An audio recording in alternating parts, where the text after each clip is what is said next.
Neapykanta neaptemdo kūno akių. Ji apakina kai ką daug pavojingesnio sielą. Tu ir toliau matai žmonės, toliau dirbi, kalbi, gyveni, bet dvasiškai pradedi vaikščioti tamsoje, nes tu nesi tik kūnas, tu esi kūnas ir siela, o neapykanta turi galią sielai. Dievo žodis yra labai aiškus.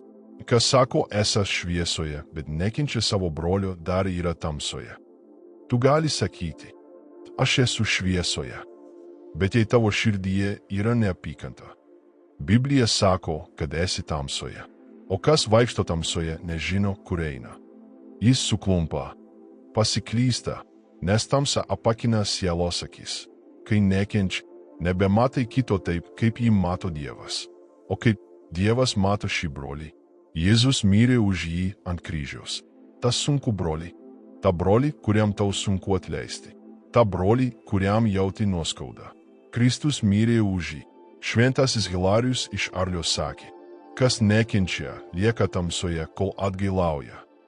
O šventasis Jonas dar tiesesnis, kas nemyli, pasilieka mirtyje. Kiekvienas, kuris nekenčia savo brolio, yra žudikas.